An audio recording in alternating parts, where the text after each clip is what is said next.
Did you know that CARS is an academic affiliate of the UConn School of Medicine? That's what we're talking about today on Lunchtime Live at the Center.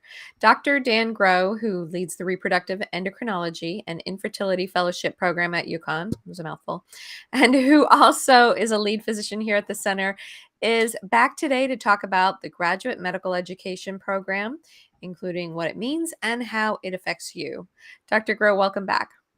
Ami, thanks for having me. It's really nice to see you again. Same, right back at you. So what does it mean? What does it mean that we're an academic affiliate of UConn School of Medicine? Ami, it's actually a big deal.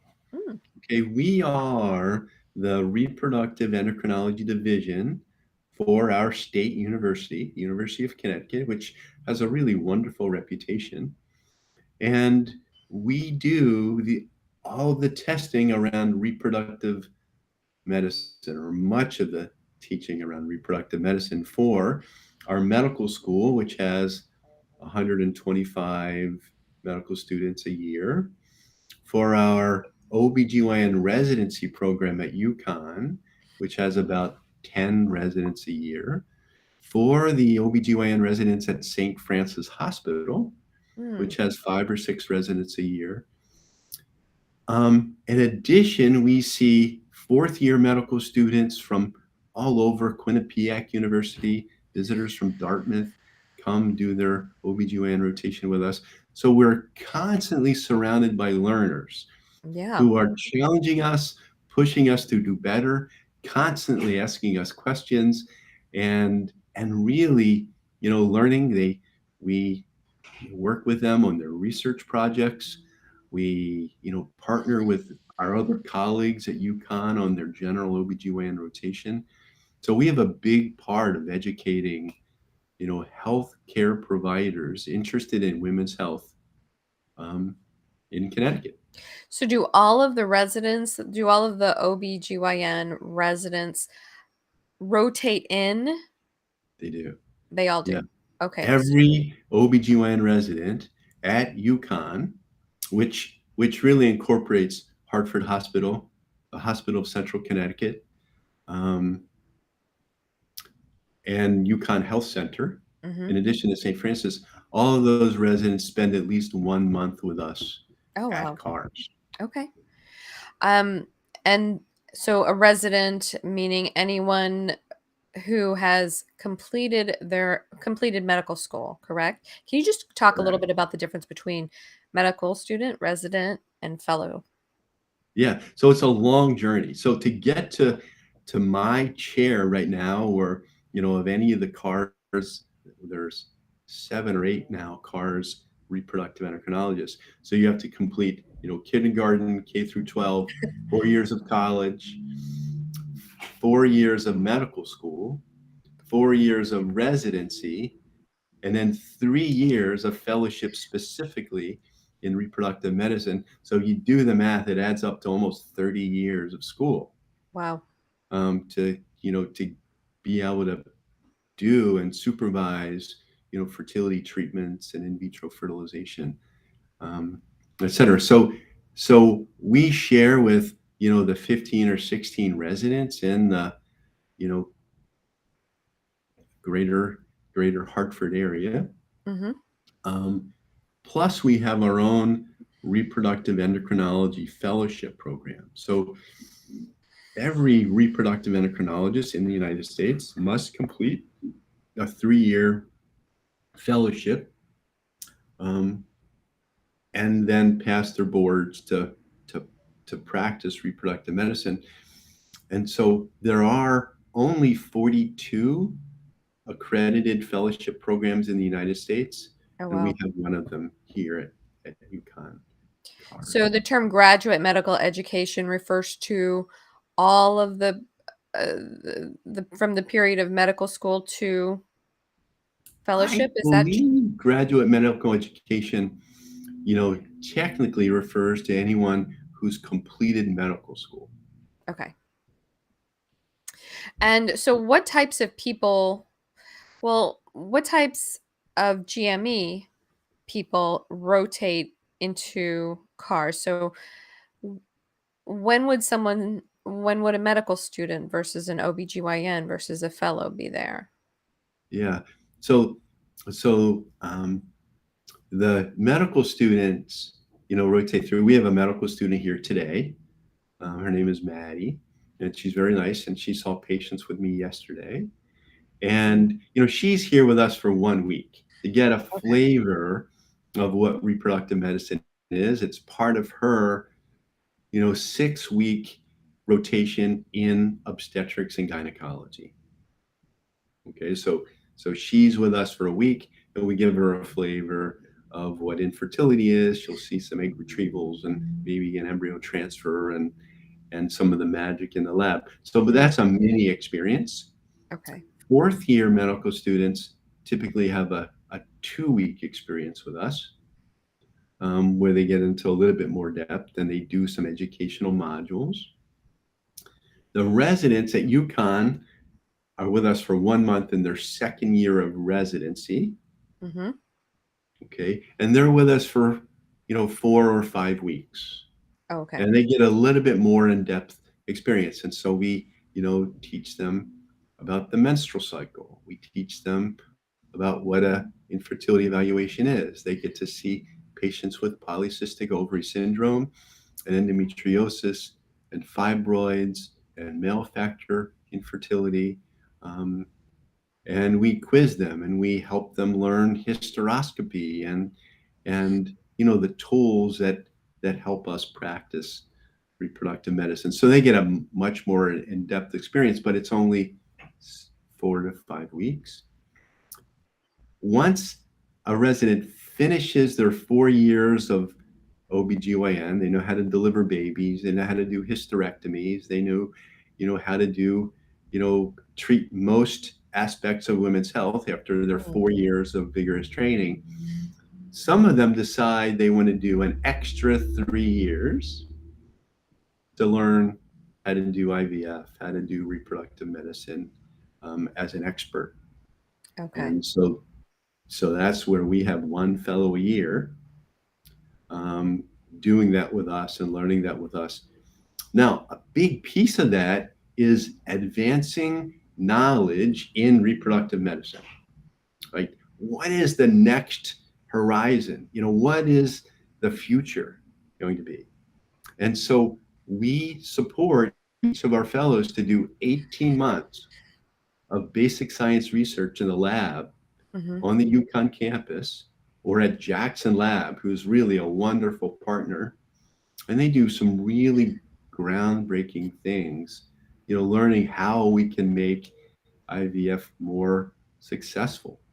Okay. To give an example, our fellow that recently graduated, Dr. Gadwala, completed a study in mice where she created a transgender mouse model where they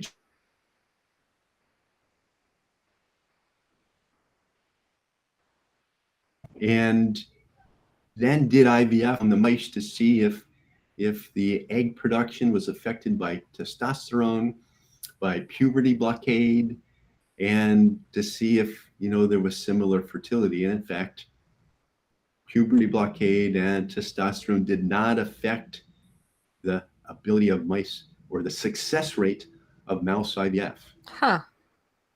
That's interesting. Did I lose you? So, you just froze. Can you still hear me okay? I can hear you now. I heard the last thing you said about what the residents' research that they did. So I said it sounded pretty interesting. Yeah, it's fascinating.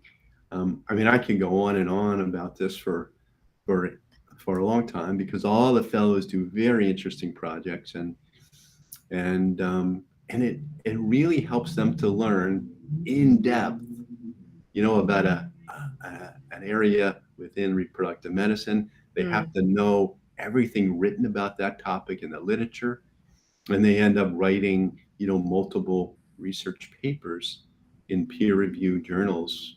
And the project I just described was published in arguably the best reproductive health journal in the world. Hmm. And I think it's a meaningful contribution. So you had said that she just finished her fellowship, but is there one fellow at a time, or is there one per year? So are there three fellows right now There working? are 3 fellows total. And do they all see patients? Is there any, how does that work with how does our system work with fellows, and how they see patients also? Yeah. So they'll often see patients, um, as you know, we're in this virtual real world post-COVID, right? So most of the patient care I see all morning was kind of just like this, and I'm talking to a computer screen to a live image of a patient. And so Mm, our fellows participate that way. okay. They're here with us every morning doing ultrasounds, doing inseminations, observing or helping us do egg retrievals and embryo transfers. Um, and so they get a lot of personalized, intensive training into how to do these procedures well. Do all three, like first year, second year, and third year fellows see patients? You had mentioned that they spend a lot of time doing research as well. So at what point are they doing research versus seeing patients? How does that work? Yeah. So they typically see patients for the first 14 months, Oh, okay. then they do research for 18 months, and Hmm. then they come back and see us again for patient care, their final, several months of fellowship. Got it. So just as an example of their eagerness to learn and dedication, this morning at 7:30, we met at Rebel Dog, and we ordered our coffees or whatever, and we all reviewed this month's fertility journal, Fertility and Sterility, which is the best American journal. And we read it all cover to cover, and we each presented an article or two that was of interest to us, and we just went around the coffee table talking about advances in our field. Excellent. Wonderful.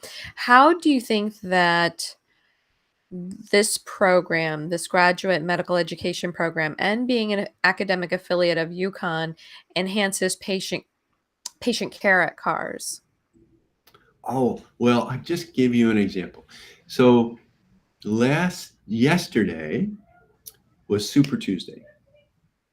And so we have one Tuesday a month where we dedicate from 1 to 5, where we have an educational conference. And so in private practice, that doesn't really happen, right? It's just for Mm, education. So we reviewed 3, kind of cutting edge recent articles, journal articles. Each fellow presented one, and we kind of quizzed them on the results and the statistics and the application for, what we do here. Then we went through a list of about 10.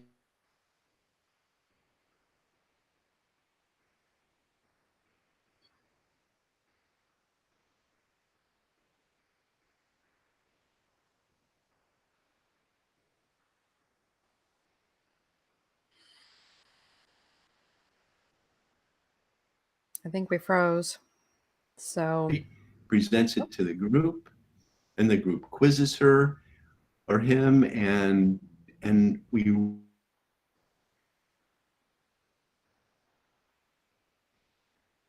history and progress, and we expect the fellow to know everything about their case, and it's really learning, right? It's learning for all mm, of us. And someone will opine on a recent paper or recent advance in the field or a way that we could look at this slightly different. So we really take seriously patient care and optimizing each individual's patient care. mm, And, and in the process, we all learn. that's excellent.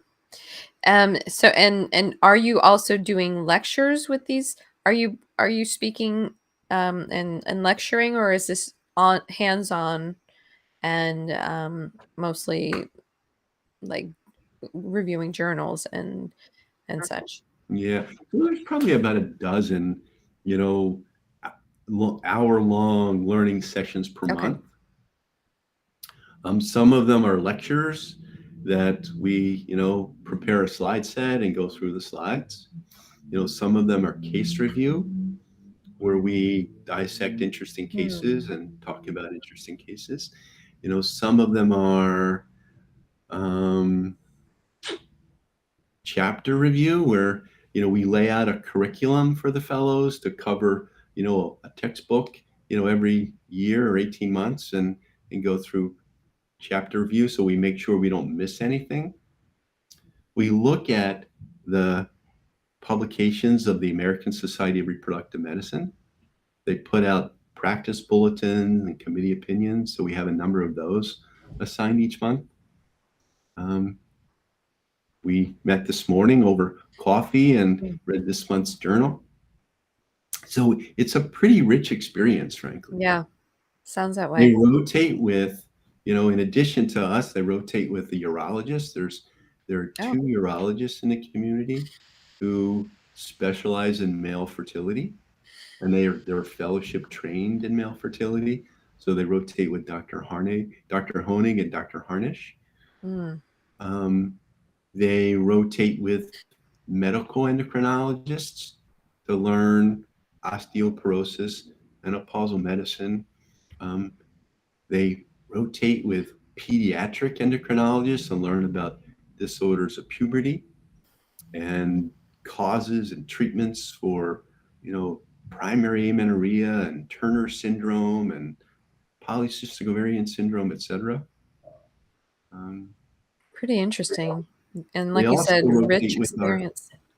with our minimally invasive gynecologic team, Dr. Luciano and Dr. Ulrich at UConn, who are very excellent GYN surgeons, and learn tips and tricks from them. Wonderful. Well, thank you for sharing this. It does sound like a really wonderful and rich experience to go through, and I know we're proud to be a UConn affiliate. And so are we. It's a really great place. All righty. Thank you, Dr. Grow. Thanks for being here today and speaking about this. My pleasure, Ami. It's always wonderful to see you. Take care. Same, you too. And thank you for watching today. If you have any questions, you can always visit our website at uconnfertility.com, and it gives you information about how to reach us as well. And we'll see you next time on Lunchtime Live at the Center. Bye for now.